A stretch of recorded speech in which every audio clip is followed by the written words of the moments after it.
कपड़े धोने वाली बहू। शादी के पहले से ही विभा को कपड़े धोने का बड़ा शौक था। कभी नल के नीचे तो कभी तालाब के पास। अरे मेरी नीली वाली लुंगी नहीं दिख रही है। विभा की अम्मा, कहाँ रखी है लुंगी? अरे वो तो विभा ने परसों ही धोकर रखी थी आपकी अलमारी में, देखो वहीं होगी। वो ना मैंने आज धो दी, मुझे लगा कि गंदी हो गई होगी। अरे कैसे गंदी हो गई थी? उसे तो मैंने पहना भी नहीं। हे भगवान, इस लड़की के कपड़े धोने की आदत से परेशान हो गया हूँ मैं। जितना तो घर में राशन नहीं आता, उससे कहीं ज्यादा डिटर्जेंट पाउडर का खर्चा है। इसकी शादी करवा दो, शादी जाए अपने घर में ही करे काम, फिर चाहे घर के कपड़े धोने हो या पूरे गांव के। हाँ ठीक बोल रही हो, देखता हूँ मैं कोई लड़का। वो दिन भी आ जाता है जब विभा को देखने लड़के वाले आ जाते हैं। लड़की मुझे अच्छी लगी। होने वाली सास कहती है, बेटी अगर कुछ पूछना है तो पूछ लो। वैसे तो हमारी लड़की बहुत ही शर्मीली है, जो बोल दो वो मान लेती है, इसे क्या पूछना होगा। अरे कैसी बात कर रही हो माँ, मुझे इन लोगों के घर रहना है, सवाल तो कई है।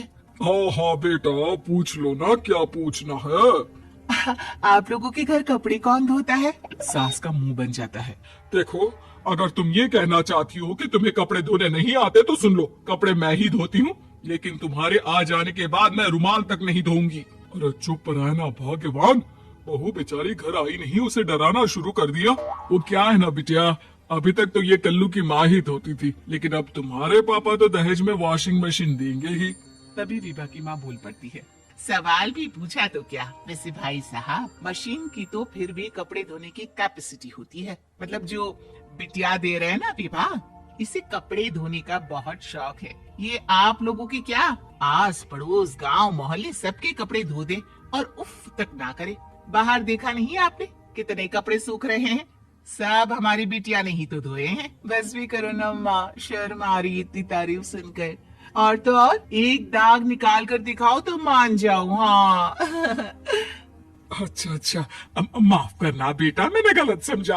हमें तो रिश्ता बहुत पसंद है। और ऐसे जुड़ जाता है रिश्ता कपड़े धोने का शौक रखने वाली विभा का। उसकी शादी हो जाती है कोयला फैक्ट्री में काम करने वाले कल्लू के साथ। शादी के बाद अचानक विभा चिल्लाती हुई सास के पास आती है, सासू माँ, अरे सासू माँ कहाँ है आप? ये तो धोखा है, धोखा दिया आप लोगों ने मुझे। इस ससुर के चक्कर के बारे में पता चल गया। अरे तो उसमें तुझे क्यों धोखा मिला है? अरे नल में पानी नहीं आता, कपड़े कैसे कब धुलेंगे? अच्छा, तू पानी नहीं आ रहा उसकी बात कर रही है। तो आपने क्या सोचा? कुछ नहीं। अच्छा, तेरी माँ ने कहा था कि कपड़े धोने का शौक है, तुझे याद आया मुझे।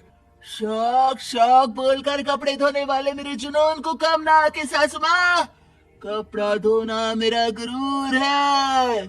तभी पति भी वहाँ आ जाता है। अभी मैंने इसे सनी देओल की फिल्म दिखाई है, उसी के डायलॉग मार रही है माँ।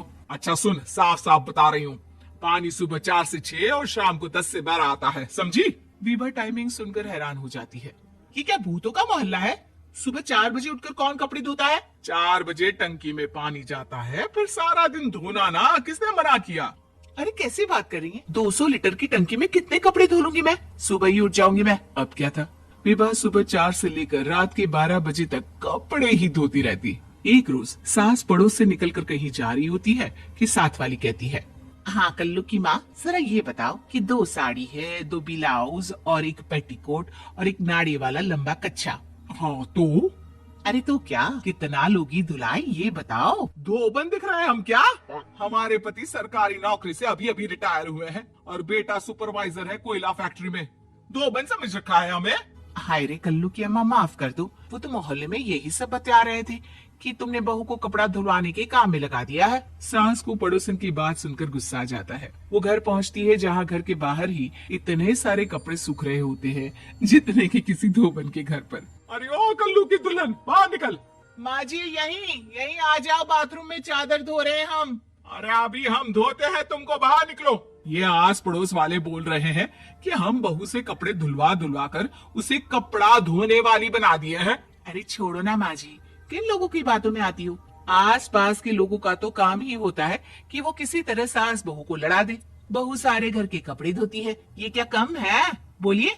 सास को भी लग जाता है कि वो बहू का ये सनकीपन नहीं छुड़वा सकती, इससे अच्छा है कि खुद ही चुप हो जाए। एक रोज सास और बहू मंदिर जाते हैं, जहाँ सास की साड़ी वहाँ खड़ी भीख मांगने वाली से मिलती है। बाजी क्या बात है, आपकी साड़ी उस भिखारन से कितनी मिल रही है ना? हाँ हाँ, देखो तो दोनों की साड़ी मिल रही है। क्या बात है कल्लू की अम्मा, तुम खुद को तो अफसर की बीवी बताती हो और ऐसी सिंपल सी प्लेन साड़ी पहनकर घूमती हो। सिंपल और प्लेन नहीं है ये साड़ी। तो क्या सोने के धागे से फूल बने हैं? कुछ भी सासू माँ, कुछ भी। हाँ, बने थे इस साड़ी में सोने के धागे से फूल। मेरे पति लेकर आए थे मद्रास से स्पेशली मेरे लिए 10,000 की।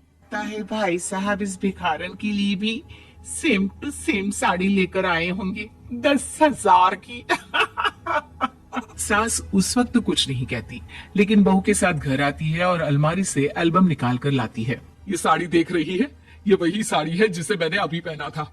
इस साड़ी में ये जो चमकदार फूल दिख रहे हैं ना, ये सोने के धागों से काटे गए हैं।